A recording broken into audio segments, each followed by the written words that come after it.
नमस्कार दोस्तों। Indigo airline ने हवा में ऐसी शानदार उड़ान भरी जिसने पूरे आसमान का खेल बदल दिया। 2006 में जब राहुल भाटिया और राकेश गंगवाल ने इंडिगो की नींव रखी, तब किसी ने सोचा भी नहीं था कि ये छोटा सा स्टार्टअप एक दिन बड़े बड़े दिग्गजों को धूल चटा देगा। लोग कहते थे कि एविएशन इंडस्ट्री ने अच्छे अच्छे सुरमाओं की अकल ठिकाने लगा दी है, तो ये दो लोग किस खेत की मूली हैं। लेकिन आज 18 साल के बाद वही इंडिगो एयरलाइन 65% मार्केट शेयर और करीब 12 करोड़ पैसेंजर के साथ भारत की सबसे बड़ी और दुनिया की छठी सबसे बड़ी एयरलाइन बन गई। Indigo is the only Indian airline that is running profitably in a challenging aviation environment. Indigo has enjoyed near unprecedented growth in less than 20 years. Indigo आज कितनी बड़ी हो गई, इसका अंदाजा आप इस बात से लगा सकते हैं कि जब 2006 में इंडिगो की शुरुआत हुई, तब पूरे भारत में कुल मिलाकर 305 एयरक्राफ्ट थे। आज सिर्फ इंडिगो के पास अकेले 406 एयरक्राफ्ट हैं और 900 एयरक्राफ्ट का उन्होंने अभी ऑर्डर दिया है। और यह कोई सपना नहीं, बल्कि सटीक रणनीति और फोकस का ऐसा तड़का है जिसने एविएशन की दुनिया में तहलका मचा दिया। आज सबसे बड़ा सवाल यह है कि आखिर सिर्फ 18 साल पुरानी कंपनी ने 90 साल की एयर इंडिया को पीछे कैसे छोड़ दिया। जो एविएशन इंडस्ट्री किंगफिशर और जेट एयरवेज जैसे दिग्गजों को खा गई, उसमें इंडिगो ने कैसे अपना एक छत्र राज बनाया। आज एविएशन सेक्टर की वजह से इंडिगो नहीं चल रही, बल्कि इंडिगो की वजह से पूरा एविएशन सेक्टर दौड़ रहा है। और सबसे चौंकाने वाली बात तो यह है कि सभी बड़ी एयरलाइन जब घाटे में है, तो आखिर इंडिगो लगातार 10 साल तक मुनाफे में कैसे रही। क्या यह सिर्फ सस्ते टिकट का कमाल था, या फिर टाइमिंग का, या कोई ऐसा मास्टर स्ट्रोक जो इंडस्ट्री के बाकी जायंट समझ ही नहीं पाए। तो दोस्तों, अपने घर में बैठे हुए ही अपनी कुर्सी की पेटी बांध लीजिए, क्योंकि हम उड़ान भरने वाले हैं उस कहानी में जिसने इंडियन एविएशन की दिशा हमेशा के लिए बदल दी। और आज ये सीखेंगे कि कैसे छोटे छोटे प्रयास बड़े परिणामों में बदल जाते हैं। आप ऐसा माने कि 2005 का भारतीय एविएशन मानो एक विशाल समंदर था, जहां बड़ी बड़ी लहरें मौके भी बना रही थी और जोखिम भी पैदा कर रही थी। और इस विशाल समंदर में कई दिग्गज नाव चलाने वाले महारथी पहले से अपनी किस्मत आजमा रहे थे। नरेश गोयल का चमकदार सितारा जेट एयरवेज लग्जरी और इंटरनेशनल फ्लाइट का मास्टर था। Now that's a good idea. The Jet Airways Premier Class. मगर कर्ज की लहरें उससे निगलने को तैयार खड़ी थी। और उसी बीच 2005 में लॉन्च हुई विजय माल्या की किंगफिशर, जो हवाई जहाज कम उड़ता हुआ मैखाना ज्यादा थी, जो सिर्फ 7 साल चलकर अक्टूबर 2012 में बंद हो गई। और बाद में विजय माल्या 9,000 करोड़ के बैंक फ्रॉड की वजह से देश छोड़कर भाग गए। और इस एविएशन सेक्टर के इस विशाल समंदर में स्पाइस जेट और एयर डेकन जैसे छोटे मोटे मछुआरे भी अपना जाल फेंक रहे थे, मगर इनमें से कोई भी समंदर का बादशाह नहीं बन पाया। और फिर एक दिन उसी तूफान के बीच 4 अगस्त 2006 को एक नई चिंगारी ने आसमान में उड़ान भरी। उस चिंगारी का नाम था इंडिगो, और इसे चलाने वाले 2 पायलट थे, राहुल भाटिया और राकेश गंगवाल। 2 लोग, एक सपना और खुद पर अटूट विश्वास। राहुल भाटिया गुरुग्राम में सिचुएटेड इंटरग्लोब एंटरप्राइजेस के मालिक थे और ट्रेवल और लॉजिस्टिक के एक्सपीरियंस खिलाड़ी थे। वहीं राकेश गंगवाल अमेरिकी एयरलाइंस इंडस्ट्री के दिग्गज, जिनके पास यूनाइटेड एयरलाइंस और यूएस एयरवेज का डीप एक्सपीरियंस था। दोनों बहुत बड़ी बात कहते थे कि हम सबसे बड़े नहीं बनेंगे, हम सबसे समझदार बनेंगे। लोगों ने हंसते हुए कहा, तुम 2 लोग कर ही क्या लोगे। और एक दिन इन्हीं 2 लोगों ने इंडियन एविएशन की तकदीर बदल दी। दोस्तों, 2007 तक एविएशन सेक्टर की सभी बड़ी बड़ी कंपनियां नुकसान में थी। विजय माल्या की किंगफिशर को 48 करोड़ का नुकसान था। स्पाइस जेट का लॉस 132 करोड़ का था। नरेश गोयल की जेट एयरवेज 423 करोड़ के घाटे में थी और इंडिगो भी 234 करोड़ के नुकसान में थी। और तभी 2007-2008 में तेल की कीमतों में विस्फोट हुआ। ऑयल प्राइसेस $76 प्रति बैरल से $132 प्रति बैरल तक चले गए और इन सभी एयरलाइंस के लिए हालात और बुरे हो गए। लेकिन यहां इंडिगो की कहानी में शानदार ट्विस्ट आया, जहां किंगफिशर का घाटा बढ़कर 1900 करोड़ हो गया, स्पाइस जेट 340 करोड़ के नुकसान में लुढ़कता रहा, जेट 400 करोड़ के गड्ढे में जाकर अटक गया। वहीं इंडिगो ने 82 करोड़ का प्रॉफिट हवा में उड़ा दिया और वो 82 करोड़ का प्रॉफिट आगे चलकर 400% की स्पीड से उड़कर 484 करोड़ पर जाकर लैंड कर गया। और फिर उसके बाद तो मार्केट शेयर पर इंडिगो ने ऐसा तांडव मचाया कि बाकी सब बस मुंह ताकते रह गए। यहां सबसे पहले यह समझना जरूरी है कि ऐसा क्यों हुआ कि इतनी बड़ी बड़ी दिग्गज कंपनीज, जिन्होंने हाई सैलरी वाले दिग्गज लोगों को अपने यहां नौकरी पर रखा था, बावजूद इसके उनकी एयरलाइंस हजारों करोड़ के नुकसान में जा रही थी। उसके 3 बड़े रीजन थे। सबसे पहला रीजन है ATF यानी एविएशन टरबाइन फ्यूल। फ्लाइट चलाने का सबसे बड़ा खर्चा है फ्यूल, और एयरलाइन की टोटल कॉस्ट का 35 से 50% हिस्सा सिर्फ फ्यूल पर चला जाता है। और ऊपर से मुसीबत यह कि फ्यूल के रेट एयरलाइन डिसाइड नहीं कर सकती, ये इंटरनेशनल मार्केट के हिसाब से ऊपर नीचे होते हैं। फ्यूल अगर महंगा हो जाए तो एयरलाइन का प्रॉफिट जीरो भी हो सकता है। एयरलाइंस के बड़े लॉसेस का दूसरा बड़ा रीजन है इंडियन कस्टमर बिहेवियर। भारत में ग्राहक यानी कस्टमर कैलकुलेटर हाथ में लेकर चलता है। टिकट में 200 रुपए का फर्क भी इसका डिसीजन बदल देता है। तो एयरलाइन को टिकट भी सस्ता देना है, प्रॉफिट भी जनरेट करना है। इतनी टेंशन तो लड़की की शादी में पिता को नहीं होती जितनी एविएशन सेक्टर में कंपनीज को रोज होती है। और एयरलाइन की तीसरी बड़ी प्रॉब्लम है ऑपरेशनल एक्सपेंडिचर। ये सभी एयरलाइंस के लिए एक बहुत बड़ा चैलेंज है। प्लेन्स खरीदना, उन्हें मेंटेन करना, स्टाफ को ट्रेन करना, सब कुछ करोड़ों का खेल है। और अगर थोड़ा भी ऑपरेशनल स्ट्रक्चर इनसफिशिएंट हुआ तो डेली इतने बड़े लॉसेस होते हैं कि वो कंपनी डुबो देते हैं। और उसके ऊपर है कंपटीशन। लेकिन इन सभी चैलेंजेस के बावजूद इंडिगो ने अपनी धारदार रणनीति से सक्सेस हासिल की। इंडिगो ने ऐसा किया कैसे, यही सीखने वाली बात है।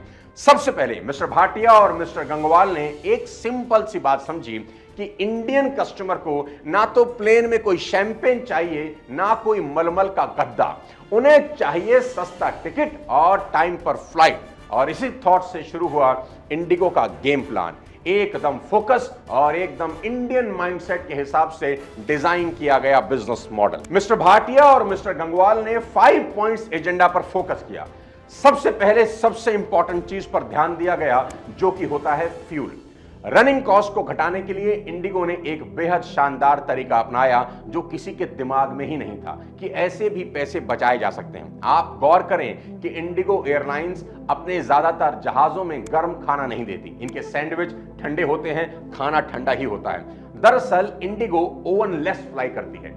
जिसमें खाना गर्म होता है वो ओवन इंडिगो में होता ही नहीं है। यह अकेली एयरलाइन है जो बिना ओवन के उड़ती है। इसका फायदा क्या हुआ?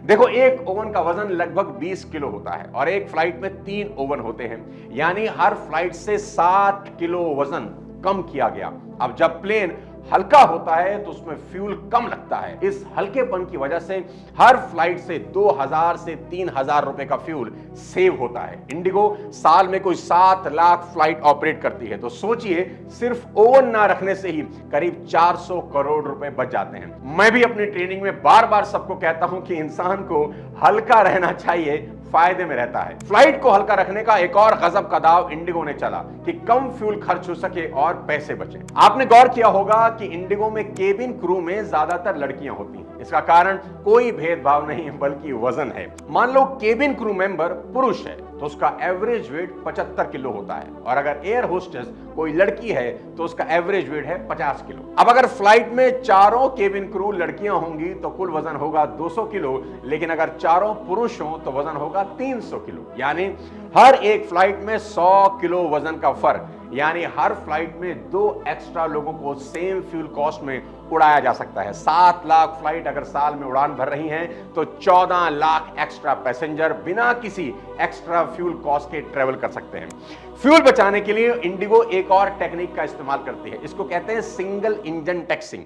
जब प्लेन टेक ऑफ से पहले रनवे की ओर जाता है या लैंडिंग के बाद टैक्सी करता है तो ज्यादातर एयरलाइन दोनों इंजन चलाए रखती हैं, लेकिन इंडिगो के पायलट सिर्फ एक इंजन से टैक्सी करते हैं, जिससे फ्यूल की बड़ी बचत होती है। इस टेक्निक से ऑन ग्राउंड फ्यूल 20% तक बच जाता है और CO2 यानी कार्बन डाइऑक्साइड 40% कम वातावरण में जाती है। अगर हम एक एवरेज फ्लाइट का फ्यूल खर्च 1.5 लाख माने तो सिर्फ एक इंजन से टैक्सी करने से करीब 7500 की बचत होती है। इंडिगो हर साल 7 लाख उड़ानें भरती है। अगर हर उड़ान में सिर्फ एक इंजन से टैक्सी करने से 7500 का फ्यूल सेव होता है तो पूरे साल में इस तरीके से 525 करोड़ रुपए की टोटल सेविंग हो जाती है। दोस्तों, इंडिगो सिर्फ हवा में नहीं उड़ती, वो हर कदम पर पैसों की बचत का मौका ढूंढती है। अब कॉस्ट बचाने के लिए इंडिगो ने दुनिया की सबसे कीमती चीज पर फोकस किया। जानते हैं क्या? समय, यानी कि टाइम। इनका सबसे बड़ा मास्टर स्ट्रोक है टाइम पर उड़ान।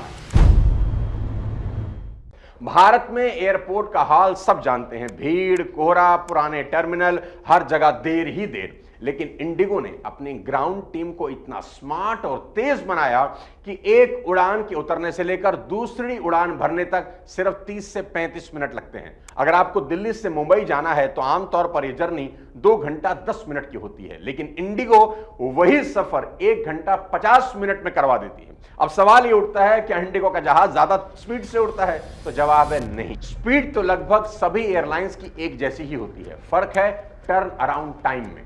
टर्न अराउंड टाइम वो टाइम होता है कि जब एक प्लेन लैंड करता है तो पैसेंजर को डी बोर्ड करना, एयरक्राफ्ट की सफाई करना और फिर पैसेंजर को फिर से बोर्ड करना शामिल होता है और फिर से एयरक्राफ्ट दोबारा टेक ऑफ करता है। किसी भी हवाई कंपनी का टर्न अराउंड टाइम 45 से 60 मिनट होता है, लेकिन इंडिगो ने इसको कम करके 30 मिनट कर दिया।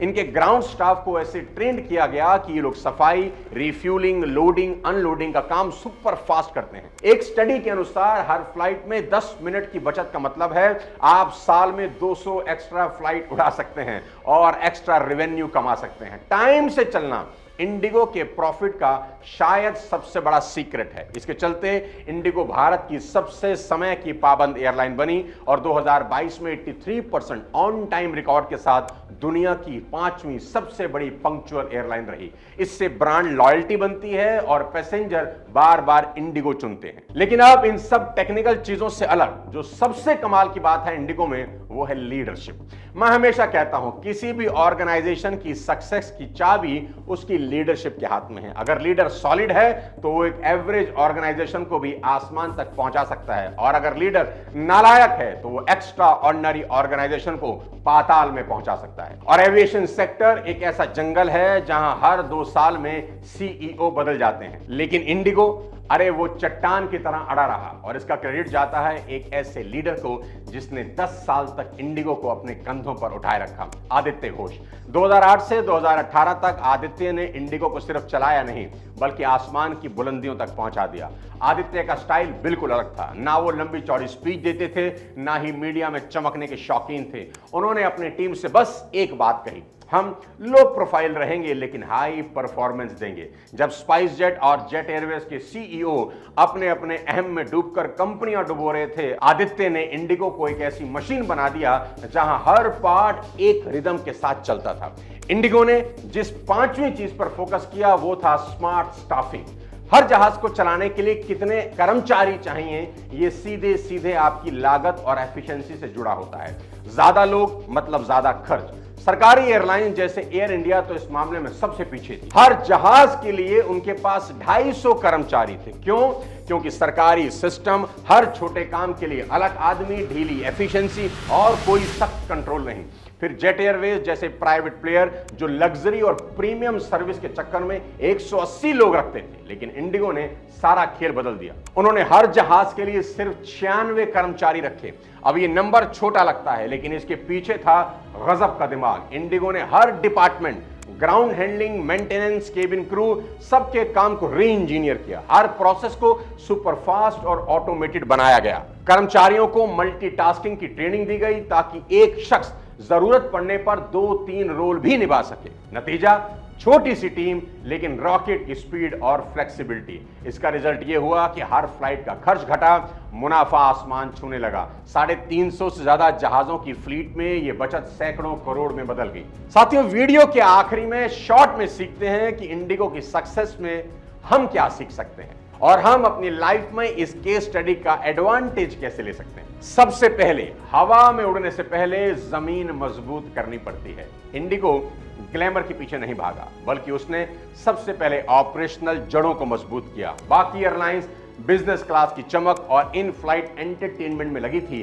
जबकि इंडिगो रनवे के हर सेकंड की वैल्यू समझ रही थी। 30 मिनट का टर्न अराउंड, सटीक स्टाफिंग और एक सिंपल रूट नेटवर्क, इन्हीं छोटी छोटी चीजों से उन्होंने एक बड़ी उड़ान भरी। मतलब साफ है, जड़ों को मजबूत करो, पत्ते खुद ब खुद हरे आएंगे। दूसरी गजब की चीज, कैश बचाओ और सही मौके का इंतजार करो। कहते हैं ना, बूंद बूंद से घड़ा भरता है, और छोटे छोटे पैसे अगर लंबे समय तक बचाए जाएं तो बड़े प्रॉफिट में कन्वर्ट हो सकते हैं। ओवनलेस चलना, वजन कम रखकर पैसे बचाना, एक इंजन से टैक्सी करना, कम स्टाफ रखना लेकिन एफिशिएंट स्टाफ रखना, इनकी सफलता का सबसे बड़ा राज है। इन्होंने जहां से हो सका पैसे बचाए। तीसरी चीज, हर दिखता हुआ ऑप्शन स्मार्ट नहीं होता। किंगफिशर और जेट की बड़ी बड़ी फ्लाइट, स्पेशल सर्विस और वीआईपी कल्चर देने में तो रॉयल लगी, लेकिन टिक नहीं पाई। इंडिगो ने सीखा कि कैसे सस्टेनेबिलिटी का रास्ता सिंपल, टिकाऊ और प्रैक्टिकल ऑप्शन से बनता है। यही वजह रही कि इंडिगो ने कम लोगों में ज्यादा काम, कम खर्च में ज्यादा उड़ान और कम वादों में ज्यादा भरोसा पैदा किया। इनकी हर उड़ान अब सिर्फ एक जर्नी नहीं, बल्कि भारत की आर्थिक, सांस्कृतिक और रणनीतिक ताकत को दर्शाने वाली एक स्टेटमेंट है। आज इंडिगो भारत की ग्रोथ स्टोरी का उड़ता हुआ प्रतीक बन चुकी है। एक ऐसी एयरलाइन जो सिर्फ यात्रियों को नहीं बल्कि पूरे देश को आगे ले जा रही है। मेरी शुभकामनाएं। अगर वीडियो आपको पसंद आया हो तो वीडियो को शेयर जरूर कर दें, और अगले किसी और शानदार वीडियो के साथ जल्द आपसे मुलाकात करता हूं। तब तक अपने स्वास्थ्य का ध्यान रहें और उड़ते रहें। जय हिंद।